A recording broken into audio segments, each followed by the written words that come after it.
اهلا بيكم. انا ورد السيد. هعمل معاكم النهارده صينيه المكرونه بالبشاميل، من اول سلق المكرونه لغايه تعصيج اللحمه والبشاميل، واقول لكم على اسرار نجاحها خطوه بخطوه. بس قبل ما نبدا الفيديو ما تنسوش اللايك والاشتراك في القناه وتفعلوا الجرس علشان يوصلكم اشعار اول ما انزل فيديو جديد. اول حاجه هنبدا بيها بسلق المكرونه. حطيت حله على النار فيها ميه بتغلي، ونزلت فيها معلقه صغيره من الملح وقلبتها، ونزلت بنص كيلو من المكرونه الاقلام، ورحت حطاها فيها واخدتها تقليبه. انت بقى ممكن تحطي الكميه اللي انت محتاجاها لغايه المكرونه ما تتسلق. هنبدا نعصج اللحمه. حطيت 3 معالق زيت، ونزلت عليهم ببصلايه مفرومه، ونزلت ب3 فصوص توم، واخدهم تشويحه الاتنين مع بعض. بعد ما التوم والبصل دبلوا نزلت عليهم بالفلفل الالوان، وده اختياري، لو ما عندكيش مش هيأثر في حاجه. بعد كده اخدتهم تشويحه مع بعض، ونزلت بكيس مرقه، وحطيت التوابل بقى. نص معلقه من الكمون والفلفل الاسود والكزبره والملح، وقلبتهم تاني مع بعض ياخدوا تشويحه. بعد كده حطيت معلقه كبيره من الصلصه، وربع كيلو لحمه مفرومه، ونص حزمه بقدونس مفروم، وفضلت اقلب فيهم لغايه اما السوائل اللي في اللحمه والخضار نشفت خالص.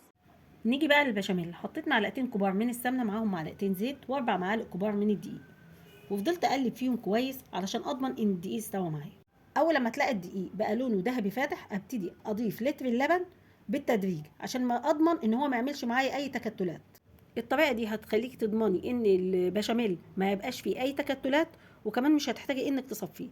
علشان اعزز الطعم الخطوه دي اختياريه. نزلت بنص كوبايه جبنه رومي مبشوره معاهم معلقه صغيره من الملح والفلفل. وانت لو ما عندكيش ممكن تحطي علبه قشطه، ممكن تحطي كريمه، ممكن تحطي وش اللبن، ممكن تحطي جبنه مثلثات.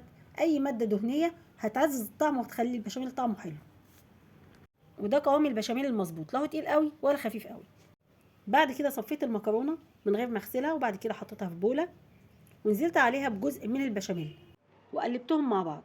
الخطوه دي انا عملتها عشان اضمن ان المكرونه تبقى كلها غرقانه في البشاميل. شلت كميه من البشاميل علشان وش الصينيه، والجزء الباقي حطيته في الصينيه وفردته.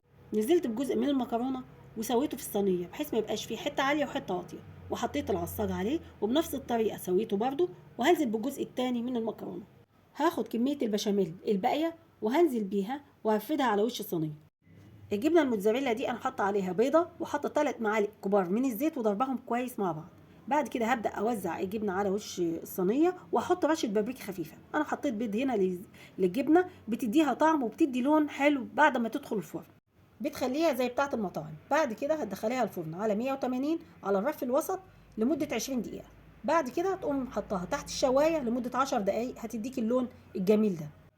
المفروض انتوا تسيبوها لغايه اما تهدى مده 10 دقائق او ربع ساعه عشان تقدروا تقطعوها تبقى القطعه معاكم متماسكه. انا طبعا هنا ما استنيتش، قطعتها عشان اوريكم قد ايه هي دايبه في الصوص بتاعها وطعمها تحفه. جربوها بنفس الخطوات والطريقه اللي قلت لكم عليها في الفيديو، مش هتبطلوا تعملوها.